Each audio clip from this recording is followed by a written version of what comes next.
You've got 9 million downloads on your podcast. And I don't think you probably got there from taking long walks and deep breaths. The moment that I took alcohol and partying out of my life, I was able to slow down.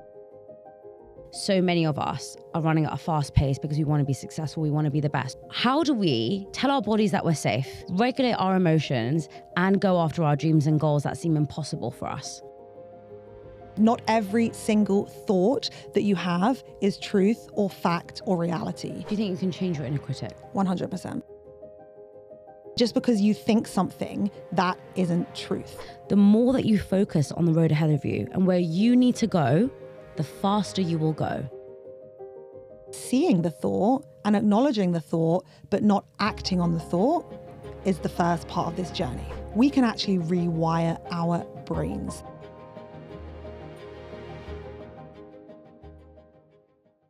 Hey everyone, and welcome back to another episode of A Millennial Mind.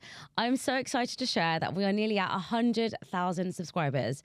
And if you have 2 seconds today, I'd be so grateful if you could press the like and subscribe button, because the more subscribers we get on this channel and the more invested you all are into this podcast, the bigger and more insightful guests I can get to share with you all. Today, I'm interviewing Louise, who has one of the top therapy podcasts in the world with over 9 million downloads, which is crazy. And throughout this podcast, she honestly shares so much wisdom and so many valuable tips and insights. I'm so excited to share this episode with you all, so let's get into it. Louise. Nice start. Welcome to Millennial Mind. Thank you so much for having me. We've been meaning to do this for so long and we're finally doing it. This is crazy because I first heard of you when I saw your face gigantically on a billboard next to mine. And I was like, who is that person? And I need to get in touch with her. And the girl who introduced us both at Spotify was like, you're both going to get along so well.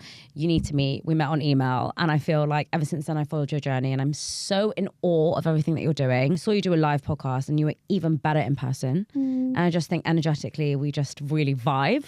We really vibe. I'm very happy to have you here today and to talk about your journey. Thank you so much. And the feeling is 100% mutual. I met you and I was like, she is charismatic, like smart, amazing. And I just am equally as inspired by you. So thank you so much for having me. I love that I told you today I want to get a tooth gem and you're like, so do I. And it's the most random thought I've ever had. And now we're planning on getting it. It's very strange. Yeah, I mean, I've literally wanted one for years. So as soon as you said that, I was like, perfect. Someone that will match my freak. I'm all in. So the next time you see us, we'll have tooth gems on. Ding, ding.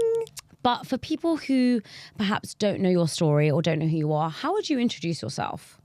Great question. It's actually a question that I'm grappling with a lot at the moment. I feel like any description always like downplays what I do. And I don't feel like I'm fully owning the fact that I own a wellness business and I have one of the biggest podcasts out there, as do you.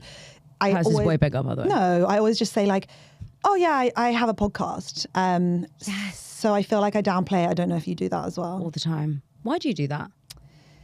I feel like it's because if you compare my podcast to the Alex Earls and the Alex Coopers of the world, mine just feels like a small podcast. And that probably is some level of comparison, which is weird because I don't generally compare myself. I don't really struggle with comparisonitis or jealousy. But yeah, I guess it's just some level of feeling like what I'm doing is small fry in a world of some people who are doing it a lot bigger. It's so interesting you say that because I'm just trying to think of someone who owns a business and your podcast has had over 3 million downloads, 9 million. 9 million?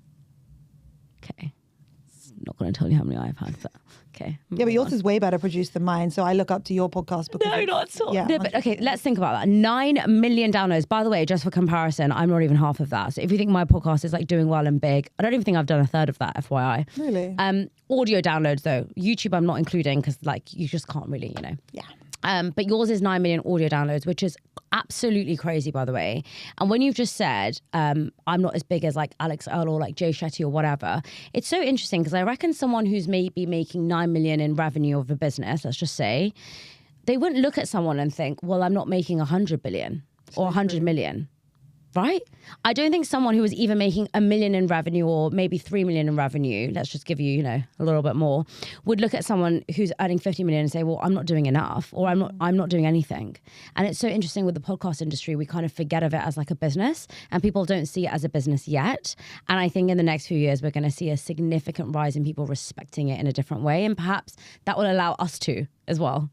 I mean, I would love that. And I would love at some point the fact that I've had 9 million downloads to show up in my bank account in that way, because with podcasting, as you probably know, Yeah, it's wild. you don't see that. So if anyone's thinking, oh, they're both making millions of dollars in ad revenue. Yeah. No, at the moment, that is not the case. And yeah, I think we're on a really exciting journey. And I think we're in a great place to go on that journey as this is booming. But yeah, interesting point. I definitely think there's probably some part of me that is just still grappling with my own sense of self-validation in a world where we're all doing our own things and growing at different paces. So true. I mean, everyone always asks me this question. And I feel like at the moment, there's a new podcast opening every single week. Why did you start your podcast? Love this question. So I went to therapy. I can't even remember the specific age that I was. Anyone that knows me knows I'm really bad with numbers. It's just like not a thing. Don't ask me when I graduated from high school. I literally have no idea. I'm like 2017. No, I'm honestly like 2019. I don't know. 2009. I don't know. I don't know. I was 18. I'm like, is it in the 1990s, in the 2000s? I actually couldn't tell you. I'm not even joking. I'm not playing bimbo. I have no idea. Legit. Just like don't work with numbers at all. So true. So at some point in my 20s, I ended up in the therapy room. Okay. And it was such a transformative experience for me. But I came out with such intense guilt because I was at a point in my career where I was like, I can spend £250 on this leading Harley Street therapist that's been recommended to me because of where I'm at in my career. Right. And my parents were like, we will help you financially if this is something that you need to do. I came away having this life-changing experience. And I just thought, with particularly in the UK and the NHS situation that is going on right now, how many people will never be able to just access that experience that I accessed? They won't be able to fund it themselves. Yes. And if they do desperately need help, they might be waiting on the NHS waiting list for months. And even if they get into therapy, they might not find the right therapist to have the experience that I did. So I just thought, with my background in the wellness industry, let's bring this to the masses and show people like how amazing it can be and how I can try and help them, even if they might never see a therapist in their lifetime. I love this. Why did you go to therapy though in the first place? What was it that pushed you? What was it that urged you to say, okay, I now need to seek professional help? Because back then it wasn't really spoken about. I feel like now, if you don't go to a therapist, it's weird. Yeah, I love that change. It's the $1 million question. And before this recording, I said to my boyfriend, like, I get asked this question in every podcast and I can't remember the moment. And I don't know if that's because I was so busy and traumatized and disconnected that I don't remember that moment, or if maybe there just wasn't a moment. But I know that there were lots of things that had happened in my life. One of them being at 27 years old, I went through a night out that just went really badly wrong. And that was kind of what tipped me into going sober. And then when I went sober, I always say it opened up the time and the space for me to start to ask how I actually feel. Because when we are so busy Monday to Friday, and then we're out partying and working out on the weekends, Saturday and Sunday, that cycle just reloops every single Monday. But the moment that I took alcohol. We've got it. In the beginning I thought it was 21. Now I'm thinking it's 28. Okay. Definitely not 21. I would have been really ahead of the curve if it was 21. I love that you said at the time also that there was no therapy podcast out there. Talk to me about that. What did you see a gap in and how did you kind of think you're going to fill it? Okay, so I started going to therapy and not only was it so profoundly life-changing for me, like light bulb moment, connecting the dots, like magic moment. Oh my God. I came out into this culture of I couldn't just like at the dinner table be like, oh my God, this is what my therapist said to me today. Right. There was still this silence, stigma in the British culture that I felt like this has to change. So for me, I knew that by starting a podcast, I could show people that therapy doesn't have to be this deep, dark, heavy, traumatizing thing.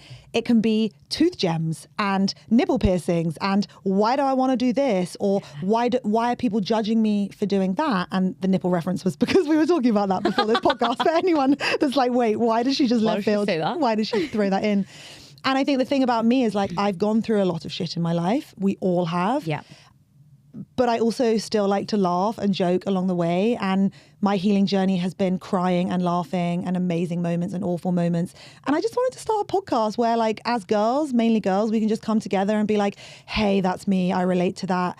But also like that really hurt me too. And just share that it doesn't have to be deep, dark, dingy and dirty almost.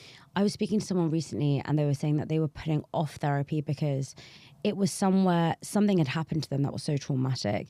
And they were so scared to go there because they never thought they were going to get out.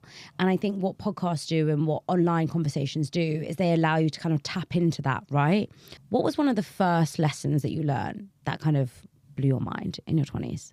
So my first ever therapy session, a therapist who I didn't end up working with for too long because he was quite cold and direct, which turns out was like one of my problems in life, growing up with a dad who was quite cold and direct. I basically ended up with the wrong therapist, first of all. But in the very first session, he said to me, "You're dealing with shame. You're full of shame. You need to go and read this book called The Compassionate Mind by," can't remember the author. That sent me on a really crazy journey. And the way he delivered that probably wasn't quite right. But it sent me on a journey to understanding that that voice we have inside of our head, it isn't really critical for everyone in this world. And I realized that I had been growing up with this narrative, this internal critic that was really punitive and really hard, and you must work harder and do more and do better and do this and that and that. So the first lesson, which was more of a heavy one, was that shame was something I was living with through my experience in childhood. The second one, which I'm sure we'll get into, was how my relationship with my dad determined my relationship with men and how I spent my 20s chasing the avoidant, charismatic fuckboy who gave me some of the best times of my life, but also some of the worst. And understanding that connection was just like a bing, bing, bing. And actually both of those were interconnected, because you only really chase the avoidant fuckboy who doesn't choose you if some part of you believes that you're not really worthy of being chosen. Let's talk about that first kind of shame element, because I think a lot of people will resonate with that. You said that not everyone grows up with an inner critic. Is that true? Everyone has a voice inside of their head, and the way that it is programmed basically depends on the life experience that you've had in your childhood. And if you grew up with critical parents around you, if you grew up in a family structure where there were lots of rules, where there was lots of discipline, and you were maybe missing that emotional attunement, it's called mirroring. So where a parent will share your emotions with you and ask you, how are you feeling? Where do you feel that in your body? Do you want me to work through this with you? If we don't have that experience of emotional attunement or mirroring, we often just end up dealing with things internally, and we're not really conscious of that. So some of us develop a more aggressive internal critic than others. I think to some extent we all have one, and I think it's there to keep us safe as well. It's trying to keep us away from danger. Yeah. But yeah, I would definitely say that some people's are a lot more aggressive than others, and I don't think that mine was very nice. Do you think you can change your inner critic? 100%. How? There are 2 steps to really working with your inner critic and starting to change that voice inside of your head. The first one is just acknowledging and becoming the observer, that not every single thought that you have is truth or fact or reality. And just because you think something, that isn't truth. Starting to put a slight space between you and starting to observe the thought and seeing the thought and acknowledging the thought, but not acting on the thought, is the first part of this journey. The second part is that we can actually rewire our brains through something called neural plasticity. Yes. This is where we can build new neural pathways, and it's the neural pathways that hold the beliefs. Yes. So you can build new neural pathways. You can do that through somatic healing. You can do that through EFT tapping. You can do that through lots of different types of therapy. It's really about the consistency, though. I always say, tomorrow, I couldn't run a marathon. In fact, I could probably never run a marathon. You can. Oh, okay, I can, but I don't want to. There we go. Yeah, I can, but I don't want to.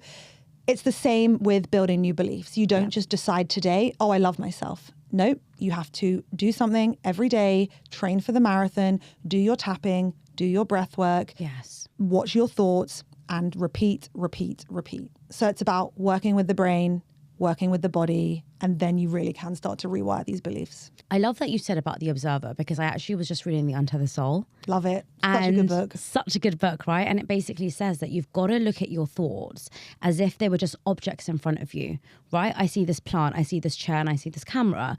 do I believe that I'm the camera? Do I believe that I'm the chair? Or do I believe that I'm the plant? No, I'm me. And therefore, when a negative thought comes into my brain, I've just got to observe it. When a positive thought also comes into my brain, I've also just got to observe it. And I feel that so often we define ourselves with the thoughts. We believe that we are the thoughts. How do we learn to detach away from that?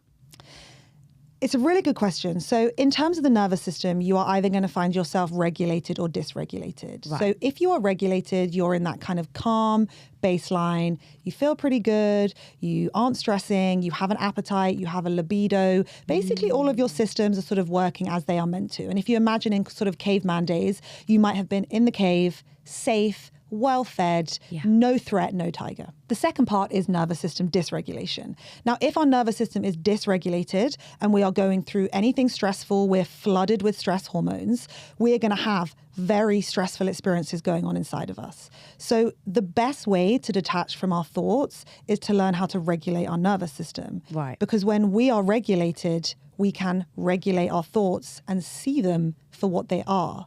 When we are dysregulated, we are flooded with stress hormones. It's very hard if there's a tiger at the edge of the cave to sit there and think, I'm not my thoughts. You know, you are powered for, like, ready to galvanize and ready to run. So the more we regulate, the more we are able to be a bystander, the more we are able to observe, rather than just being so busy, so stressed that we can't do that. Because when we're stressed, the thoughts feel very real. They feel, the fear feels very real, but learning to come back down to baseline. And my whole life, I was never able to do this. Everything felt real. Everything felt urgent. I have to reply to this email now. I have to do this now. So I'm not saying it's easy, but that coming back to nervous system baseline is the first way that you are going to be able to start to look at your thoughts rather than be your thoughts. How on earth do I regulate my emotions? The $1 million question. So, oh God, I don't know how deep you want to go here, but we have time. Okay.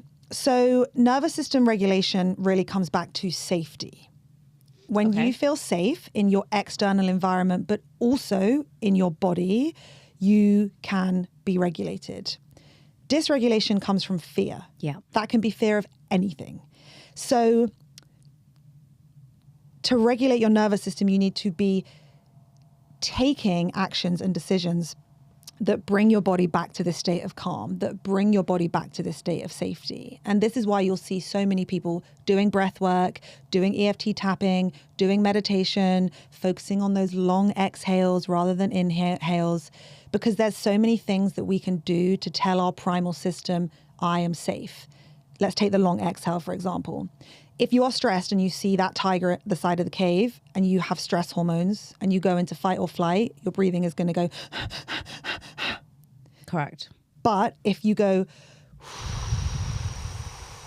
and you focus on a long exhale, we are communicating to our body, it is safe to be. So things like breath work actually communicate to your body, I am safe. Ah, that is such a great explanation, actually, just thinking about it. Okay. If I think about what my body would be like when I'm in a panic situation, it would be very fast. It'd be very quick. I'd be very stressed. And therefore, if I emulate that in my day-to-day life by running around and doing a million things or worrying about so much, I'm actually telling my body that it's not safe and therefore constantly in this kind of panic state. That's so valuable. Exactly that. And there's things going on inside of us when we are so busy and constantly running around that we're not even aware of. So I remember a physiotherapist and a yoga instructor before I started on this healing journey told me, you don't breathe properly. And I was like, what do you mean I don't breathe properly? Like, of course I breathe. I'm alive. I feel good. Like, what a stupid thing to say. Right. And then they explained to me, if you are busy running around and your body isn't safe and thinks you're stressed, you breathe shallow breaths in the upper parts like of your chest and your lungs. So it's short, sharp breathing. So it's that breath that then tells your body you're not safe. So if you're scrolling on your phone, grabbing another coffee, running for the tube, you are not going to be breathing down these big, deep breaths that say to your body, I'm safe, we are safe, we can regulate. It's really cool. Interesting. You know what I'm going to ask you next? You want to do a breathwork session? No, joking. No. Cut that out. That wasn't even funny. Cut that out. That was not funny. Okay, my next question though. You've got 9 million downloads on your podcast. And I don't think you probably got there from taking long walks and deep breaths and not really running at a pace. And I say that because so many of us are running at a fast pace because we want to be successful. We want to be the best. You want to be the best podcaster. You were on that billboard, so was I. We want to be there. But we're not going to get there unless we work hard. We're not going to get there unless we're doing a million things. We're not going to get there unless we're running from place to place. You're running off after this. I'm running off after this. And so how do we tell our bodies that we're safe, regulate our emotions, and go after our dreams and goals that seem impossible for us? Now, I'm the biggest overachiever. I have had no balance my whole life, so I'm definitely not sat here taking big, deep breaths. But I think that for a lot of us, there comes a point when we just can't keep doing that. And I know that I was becoming really irritable, really snappy. I was super impatient. I was becoming so frustrated. Every time I had an assistant, they would fuck things up and like be slow. And I just was like, I'll just do everything myself. And so I got to a point where I realized therapy helps you understand the cycles, but you then have to take action yourself to do something about it. Otherwise, you're right. These cycles will go on forever. And I mean, I could be 75 and being an overworker, and hopefully I won't be, but there comes a point when you have to do something different. And I made that commitment to myself that I still want to achieve everything I can in this life. And I want to build a mini empire, as I'm sure you do as well, but not at the expense of my health, not at the expense of the relationships around me, not at the expense that, I mean, I cannot tell you the last time that I went on a family holiday with my family and like didn't work. And every holiday I'm like, I'm not going to take my laptop this time. I'm not going to do. It's impossible. Never. Impossible. And why is that a bad thing? It's not if you have people around you that love and accept the journey you're on. And I do. And I don't know if you do, but we wouldn't be able to be here 100% if we didn't, right? But and they weren't the ones saying stop working, because if people were saying to me stop working, they weren't my people, right? Because I need people to support me in the dream that I'm on. But I think love and friendship and care and family is also saying you need to take a break. Yeah. But someone telling you to take a break when you're overachieving or hyper independent is so fucking annoying. Yeah. I'm like, don't tell me to take a break. You don't understand. I'm just trying to do everything, spin all the plates. So it just got to a point where I saw the cycle, I saw the pattern, and I realized I need to do something differently. And I'm not saying I meditate for an hour in the morning every day. I don't have the time to do that. I'm being totally honest. But I have a 10-minute daily devotion practice that I do every single day. And I know that you do lots of journaling and self-reflection. For me, it might be 5 minutes of somatic shaking and 5 minutes of breath work. Don't tell me to do a 30-minute breathwork class. I don't have the time to do that. You don't want to do it. Yeah, and I don't want to. Like, I love getting up in the morning. I love working. I was so excited to come here today to see you. So I'm not saying we have to find hours every day, but there comes a point when you realize if I can't give myself 5 to 10 minutes a day of me time, then there is actually a problem. 100%. I think what I've realized also is it's quite sad, really, to think that you're doing all of this, but you can't go on a holiday. What are you doing it for? How depressing is that? Honestly, if sometimes I think when I actually did a podcast once with someone and I was saying how when I came to Tulum, the best part of my day was waking up and going for a walk on the beach at 5:30 for sunrise. I honestly loved it. And he challenged me and he said, well, why can't you do that in the UK? And I was like, well, I don't have the time. And he was like, but didn't you quit your job so that you could be in charge of your schedule and run your own business and do things at your pace? And it really shocked me because I just thought that so many of us just follow the blueprint that someone else has done. Oh, that person's doing this, so I must follow it. And so now every single day I go for an hour walk and I don't care. I don't care if things are delayed. I mean, I wake up really early, so it doesn't really impact my work. But I really enjoy it and I don't think it's a waste of time and I love it. But I don't want to do an hour of breath work. That doesn't make me feel happy. But going for an hour walk does. And I think it's about finding things that work for us individually. You said that you are a hyperachiever and hyper independent. Define a hyper independent woman, bar you and I. Yeah, the two girls sat on the couch right now. What is a hyper independent woman? Now, I'm just going to say from my experience, a hyper independent woman is basically, I don't need you. I'm going to do it all on my own. I can do everything. I'm going to handle everything. And that's not saying like I don't want friends and I don't want to be in a relationship. I love my boyfriend so much. It's just that I could do everything on my own if I needed to. It's the belief that I could do everything on my own if I needed to, because it's not the reality. We're not wired to do everything on our own. But it's just this sort of like internal grit and resilience that I just feel like hyper independent people have, that they're like, it's okay. I've got it. I've handled it. Don't worry about it. I'll fix it. I'll organize it. It's under control.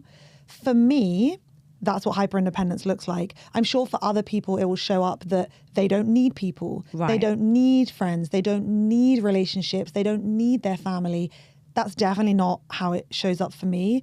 But for me, it's that like internal grit, which is like, I've got this. I don't need you to help me. I'm going to be just fine. Okay, let's talk about the benefits. What are the benefits of being hyper independent? Because you've mentioned a few things there: resilience, grit, a go-getter, getting shit done. What are the other benefits of being hyper independent? I think you've covered most of them. Okay. I think it's just an ability to go after exactly what you want. And Being determined. Exactly. Being driven, enthusiastic, probably.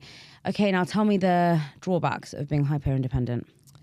I think it impacts the relationship with the people around you. Okay. I think it means that you can become angry and irritated and frustrated because you don't accept help from other people, but you don't accept help. I'm glad that you're doing that because I'm always just like, I'm the only person that's dealing with this. Yes. There's almost this belief that it's like, I know how to do it and it works my way. So when you ask someone to help you and they do it a different way, it's really frustrating, or maybe it doesn't work, or maybe it takes longer. Yes. And so then you get frustrated with them because you're like, I should have just done this myself. Why does it annoy you so much? Okay, I'm asking you this because genuinely it's a question myself. If you said to me, can you get me some water? Okay. And there was a bottle of water there, but I walked over there to go get it. Would that annoy you? Yeah, I'd be like, Why? I think it's just about like, that's the obvious, efficient way to do it, is to go there. And for me, why would you go over the other place? But let's say it hasn't affected you in any way. Why would it annoy you so much? Because it would annoy me. I'm just genuinely curious from your perspective. If you're sitting there and you said, can I have some water? And it's just right there, but I've walked over there to get it. Why would you feel so agitated in that moment? I don't necessarily know if that would annoy me. I think it doesn't annoy me how other people do other things. Okay. And I'm open to that there are different ways of people doing things. It's just in my life, in my schedule, the things that I'm in control of, I like to know that I've planned that in advance. I know I get on the tube at that time. I'll get off at this time. I like to be on time always. It's like the things that I'm in control of make me feel good. They give me a sense of internal control. So when someone else comes and gets in the way of that, it dysregulates me and like frustrates me. It's just like, no, I'll just do it. But the glass of water, I don't think that would, because I'm actually like very open to how different we all are and how we're all so bio-unique and beautiful. And, you know, my mum is the polar opposite of me. And so I've really learned through that relationship that people don't think like I do. People don't feel like I do. We're all so different. For sure. So I'm able to hold space for different people's experiences, but damn, in the workplace, like it is my way or the highway. And it's something I'm working on. I think a lot of people struggle with being hyper independent in a relationship. What were some of the things that came up for you in your relationship that you struggled with because you were so hyper independent? Okay, so there's this huge wave in like the coaching industry and like life coaching industry at the moment of masculine and feminine energy. Yes. So the masculine is supposed to be logical and they're supposed to lead, they're supposed to do, whereas the feminine is supposed to feel and to flow. Now, by that categorization, I'm just straight masculine, right? Because I do, and I am logical and whatever. And hold on, do you think that's natural to you? Or do you think that you were told that being those things are good and therefore you trained yourself to be them? This is interesting because normally in childhood, what I see is that ambition or over-ambition often comes from parents kind of loving you when you hit those conditional marks. So if you get good grades, I'm going to celebrate you. If you get into this university, we're going to celebrate you. And thus, on the flip side, if you don't, we're not going to celebrate you. That's the silent, unspoken rule. I didn't have that. I didn't have parents saying, you have to do this, you have to do that. And this is something that I'm still working through in therapy, is just this internal, and this is the shame, tying back to the shame, this internal intrinsic drive that I have to do better. Why? Where did that come from? I danced with the London Junior Ballet and the National Youth Ballet as a child, and I was always the second best in the class. I was never the star ballerina that was going to go on and do X, Y, Z. I was always kind of the second best. I then went to school, and my best friend at the time, she played lacrosse for England, played netball for England. She was so pretty. She was the one that all the guys wanted. And sure, I was a straight A student, but I still think that I had that kind of second place mentality. And I think that probably just, then on top of that, if you look at my relationship with my brother, we've had a very strained relationship. We're now great and I love him so much, but there was a lot of unspoken conflict between us in our childhood. And I think, again, intrinsically, I felt like I was the less successful, like less loved child, even though objectively that was very incorrect. So for me, I think that I've held this kind of underdog mentality in my life. And I think it's that underdog that drives into the resilience, the grit, the determination. Because I wasn't overachieving to be loved or to be validated. It came from something inside of me that was like subconsciously like, I have to do this. I have to do this. And probably why, circling back to the very first question, you asked me, how do you feel about having this huge podcast? And I'm like, I feel good, but look at all the people doing it better than me. So interesting. So it's kind of this underdog mentality, which probably stems back to like a lack of internal self-worth and self-validation, which is something I've healed so much through therapy. But this is why I love therapy. Connecting those dots, like boom, boom, boom. The best. It all makes sense. And this is why I am the way I am. And I feel like when you go to therapy as well, what's happening to me is when I'm listening to other podcasts or I'm listening to other people, I feel like now I'm getting these life-breaking moments. I went for a run this morning. Can't relate. And I was running with Nikhil. Of course, because I just can't rest. When there was a traffic light, I just ran across, right? Thank God I didn't die. I'm here today. Thank goodness. But as I was running, I kept turning back to see if Nikhil was there.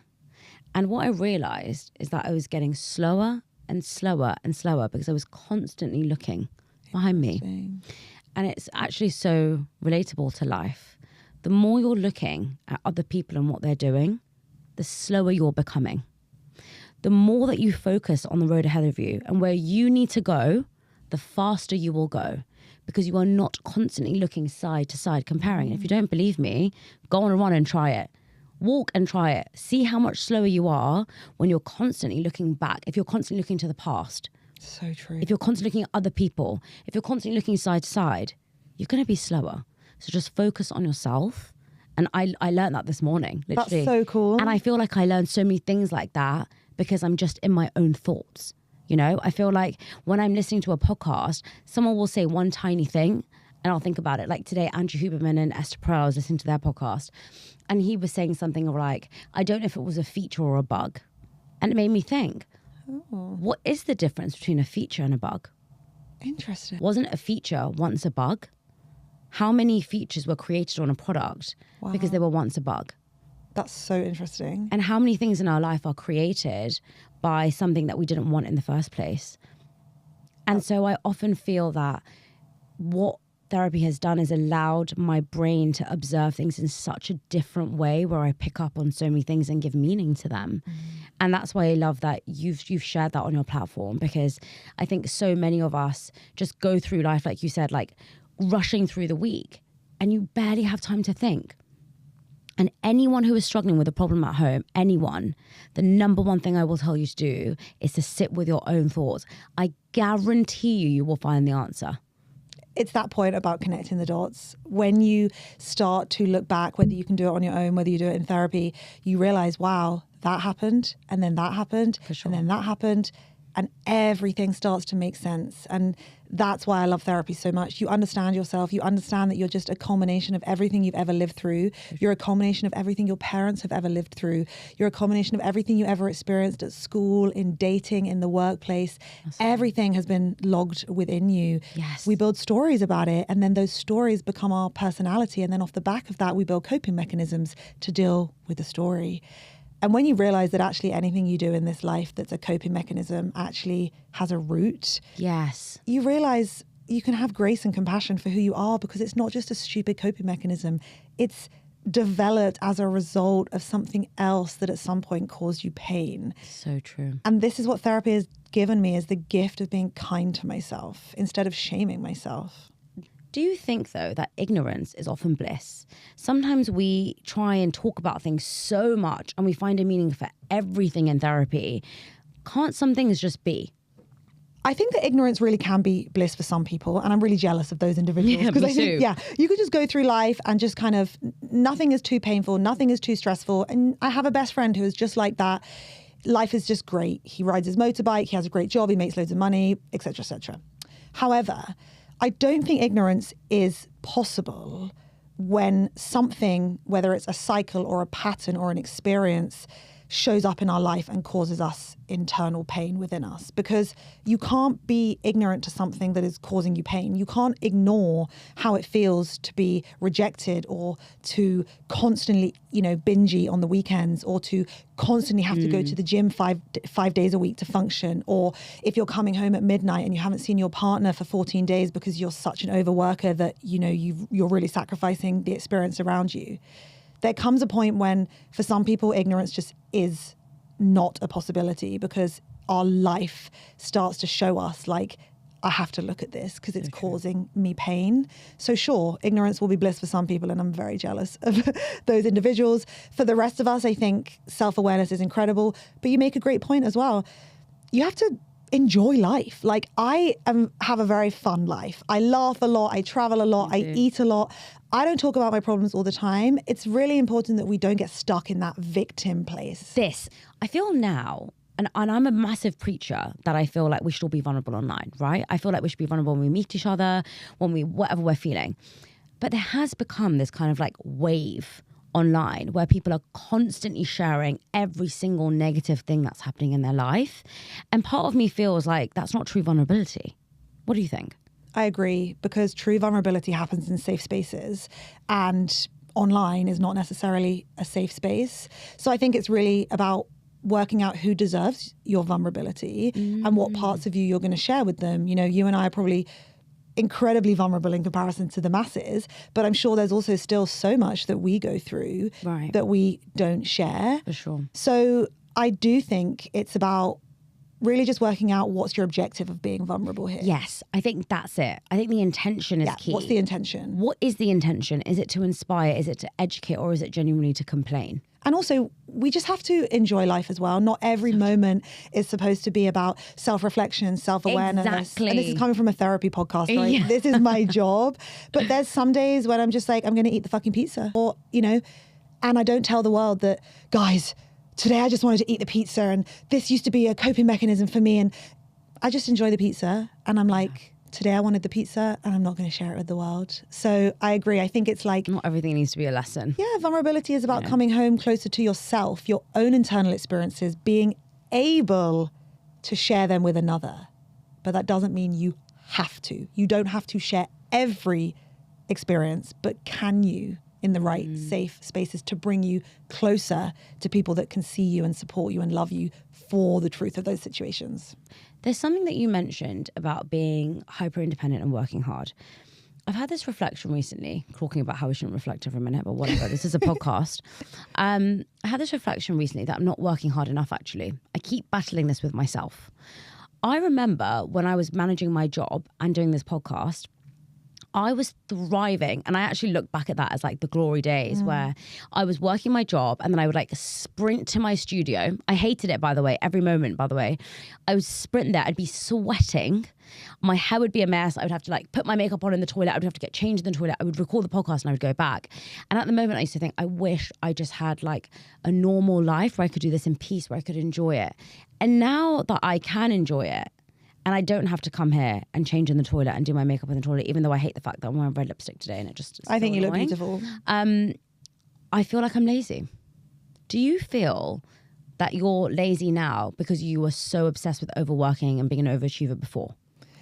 First of all, I don't think you're lazy. And often I look at you and I think, wow, she's doing exactly what I want to be doing. So just to let you know that from the outside, there's nothing So interesting, that's isn't lazy. it? I look at you and I think, wow, she's done her planners and she's done these live calls and these are things that I want to do. So from the outside, just know that no one thinks you're lazy. Thank you. I love a sofa rot with a pizza, watching Selling Sunset more than anyone. Me too.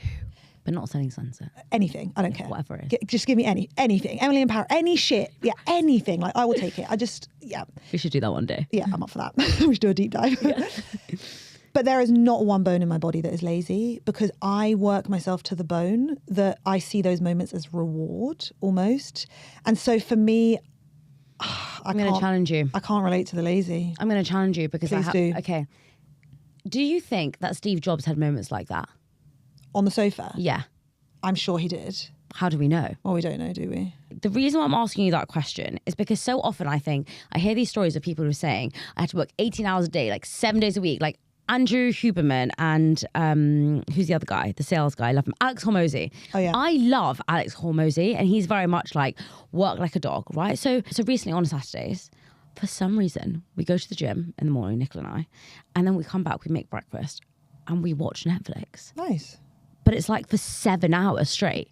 But it's because we don't turn on the TV in the weekday.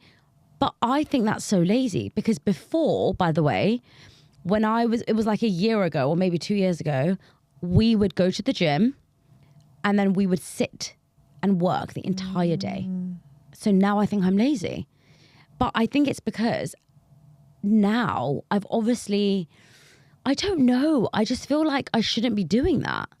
Yeah, because I would challenge you. Yeah, challenge me. I don't get it. I would challenge you and say, is that lazy or is that Yes. rest and recovery? Is that lazy or is You don't need to rest and recover for an entire day watching TV. Yeah, maybe that's extreme, but then maybe that's showing that actually you're not having moments for rest and recovery and connection during the week. I am having rest and recovery. I'm not watching TV, but I am resting. So at what point did it shift from you deciding, like, was it an intentional decision to stop working on Saturdays together? No, actually. What was the cause of the shift? Well, to be completely honest, and I really hope my parents aren't watching this podcast, but basically it's because we didn't have like our space, right? So I was living separately, so we would go to White City, go to the gym, and then just stay there and work in the day. Yeah. And it wasn't that we would sit there and be really productive, but there was no TV there. I'm not going to sit there on my laptop with one earphone watching TV. Do you see what I mean? It would be too weird. But it's really interesting now because I'm constantly comparing myself to when I was so unwell and when I was so unhappy and when I was actually really inefficient. And now I'm actually doing way better than I was when I had my job.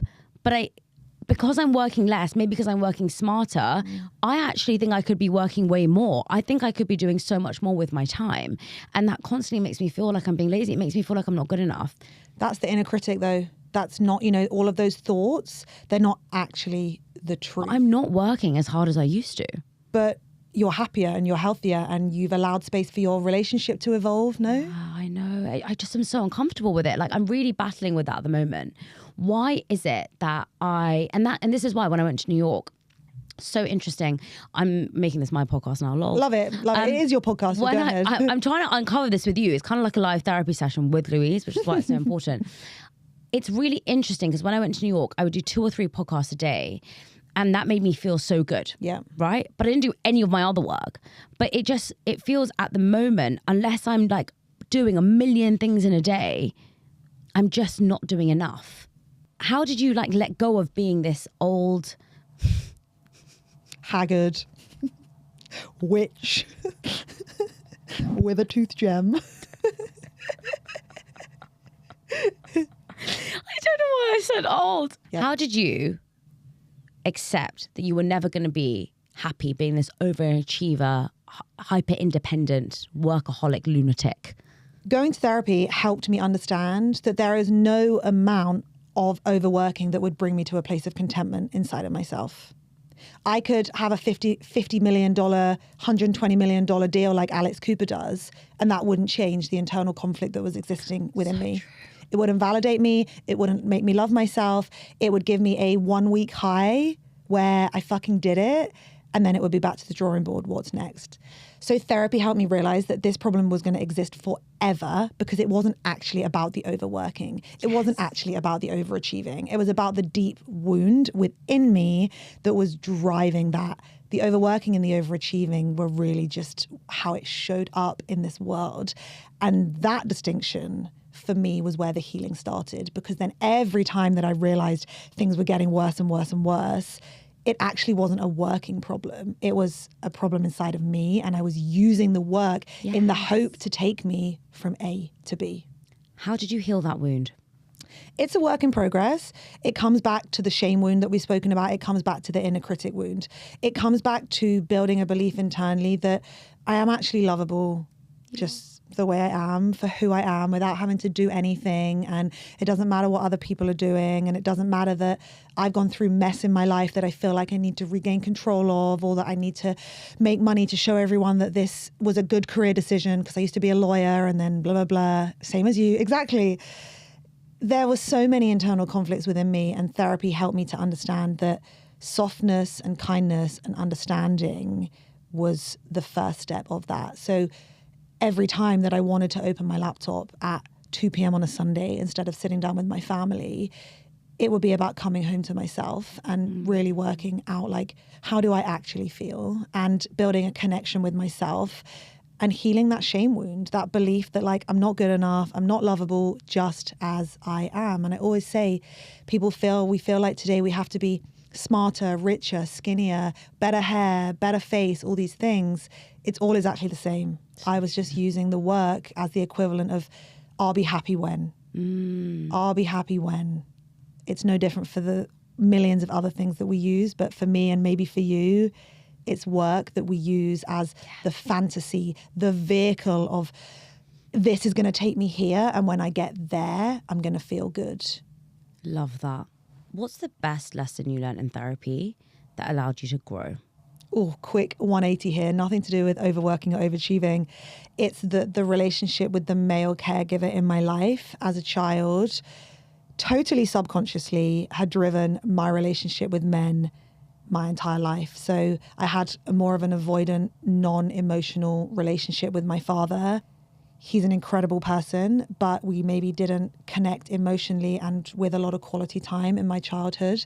So that built me a nervous system that felt very comfortable around men that weren't emotional, weren't around, weren't consistent. What does that mean in the dating world? That means the avoidant man who doesn't want to pick you, love you, and adore you, but he's going to dangle a carrot and it's going to feel so fucking good. That was a huge thing for me. It helped me really to understand why I was chasing a certain type of man and why I wasn't able to enjoy a healthy relationship, because I just was so bored as soon as it was healthy. And once you understood that, did that dynamic change for you? The awareness was the first piece. Again, the somatic healing, working with the body, as I said earlier, is the second piece. Because when you regulate your nervous system, you regulate your relationships. You regulate the kind of behavior you tolerate. You don't get the dopamine high from the inconsistency and the avoidance of other people. So when I started to regulate my nervous system, I became calmer, and then I was able to engage with calmer relationships and think, this is really beautiful, this is really safe, this is partnership, this is best friendship, this is everything, rather than constantly chasing something outside of myself. I love that. And what's the number one quote you live by? I'm going to read it off my phone because I'm definitely going to butcher it. But it's from Carl Jung, and he says, until you make the unconscious conscious, it will rule your life and you will call it fate. And that describes my entire therapy journey. Oh my God, what a great quote. What a great quote. We think that who we are and what's happened to us and the circumstances are just fate, but it's not. It's being driven by the unconscious, the subconscious, everything we've lived through. And when you start to bring that and make it conscious, and you can do that through therapy, you realize this wasn't fate. This was just patterns repeating themselves over and over again. I love this. And you know what I think is a pattern that no one talks about? The girls who ask difficult questions, the girls who ask why to everything, the girls who question everything are always told to be lawyers. And then they become lawyers. And then they're born in the 21st century and become podcasters. I know, I love it that we're both here. And here we are. Why did you decide to become a lawyer? Because my parents told me I was so argumentative and asked too many questions, and that I should study law. That's literally the reason. See, for me, again, it wasn't like a conscious, like, you should do this. It was like I'll get the validation of my dad because he's a lawyer if I do this. So again, it was an unconscious cycle that was like, if I do this, when I get there, I'll feel something different to how I feel now. You just proved my point wrong, so thanks for that. Did I? Yeah, because obviously you weren't told to be a lawyer, were you? Oh, I guess my school told me. Honestly, I had the best time talking to you. I think there's just so much more to uncover. So I know, and I feel bad. Like I've wanted to ask you questions as well, like about your hyper independence. Like I feel like we've also just spoken about me, and I want to talk about you. So. This is your podcast. I know, but I wanted to. It's about you. I feel bad not asking you questions as well. We should do a part 2 with tooth gems in January. Oh my God, I can't wait. See you soon. Thank you so much. Thank you.